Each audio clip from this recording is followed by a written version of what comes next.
Hello and welcome back to my channel. Today is part 2 to last week's video with The Sims x Scooby Doo. Today I will be creating a house that they're all gonna live in, and yeah, so I ended up taking a template. I'm gonna insert a screenshot here to show you the characteristics of the template and give credit to the person who made it.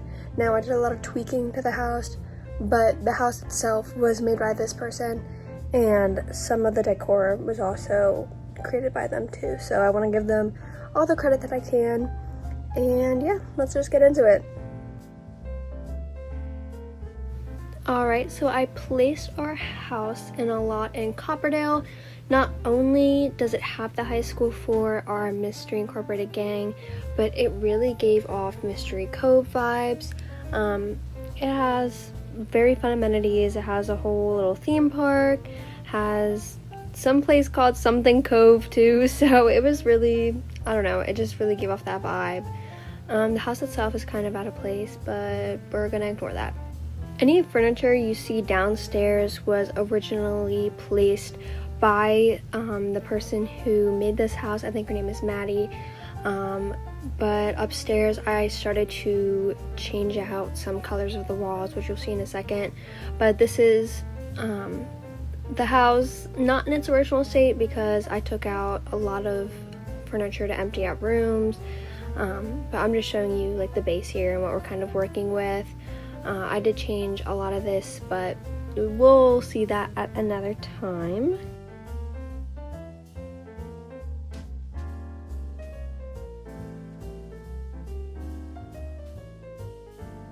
Like I said, moving upstairs, I had already started to kind of map out whose room was going to be whose with the wallpaper color.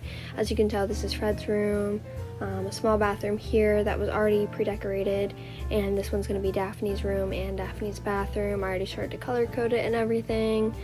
And then over here, just a standard little library, and then this is going to be Velma's room. So yeah.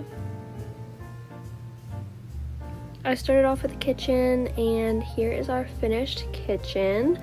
I left a lot of the decor just because I didn't really get too tedious with how I was decorating everything. If I had custom content, maybe I would, but it's just the standard Sims clutter here. The chairs, I did all different colors to represent each member of the gang. And yeah, I ended up adding bowls for Scooby Doo a little bit later. Moving into the living room here, I redecorated it, changed the color scheme up a little bit, added some stuff. Here's where I really took the clutter to a certain direction, just really miscellaneous things that they may have gotten on each of their mysteries. I also redecorated outside, I reshaped the pool. But as far as anything else, I just kind of changed the swatches around, I added some tables, but nothing too crazy outside. Here you can see I added in some fairy lights, and I'm going to change the color here in a second, but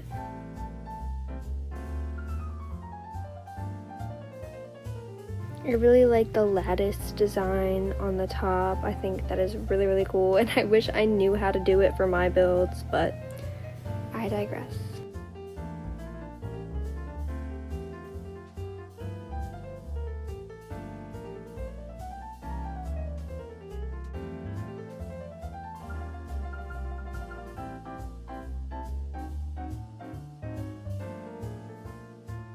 I added a little research room here, have a little satellite, a lot of books and clutter, a couple chairs because they may all be in there at once. And then on the opposite side, I was thinking this room could be for Fred to make his traps. He loves making traps in Mystery Inc., so yeah, that was one of my big inspirations. I'm not exactly sure what this machine is supposed to be for, but yeah. And I also gave him a little punching bag in there just in case. Here you see me struggling to place this little blueprint thing I thought was cool. Just some clutter here, a little toy box for Scooby. And yeah. I also added in a dining table here and some of those food bowls, like I said previously. And then I added this little bathroom and just standard color palette. I really leaned into the color palette of the Mystery Machine for all the common areas. And yeah. Here's just another look at the living room area. And now we are moving upstairs. I started out with Daphne's room. I gave her this little canopy. This room I chose for Daphne because it had this little area with the shelving and the mirrors I thought was so cool, and also those built-in closets, which I thought would be good for her.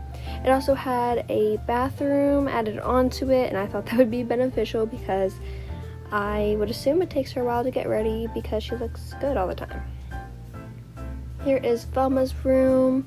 It's smaller than Daphne's room, but I still added in a lot of fun posters and a little desk for her to do research at. And yeah, she also has this little outside area, which I just decorated with a chair and a small table. Moving on to Fred's room. Nothing much to say here, just a little football because he's a bit of a jock. Also this little bathroom in here. Yeah.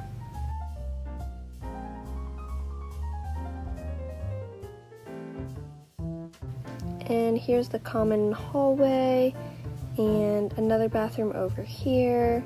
And then here's our little library area. Now I ended up making the basement to be Shaggy and Scooby's room just because I thought that it would be very fitting. Here's some clutter and some snacks, some posters, and a little gaming area. And then here's where Shaggy and Scooby sleep. I also gave them a little mini kitchen down there because we all know that they love to eat. And also a little snack station right at the bottom of the stairs. And here is our final product. I just talked to you guys a lot about it, so I will just stop talking now and let you guys take a look.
And that concludes our house tour.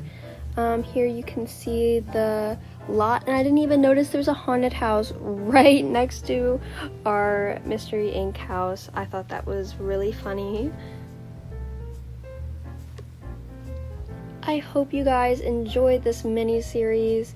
I will have some IRL content soon, and yeah, thank you so much for watching, and I'll see you in the next one. Bye!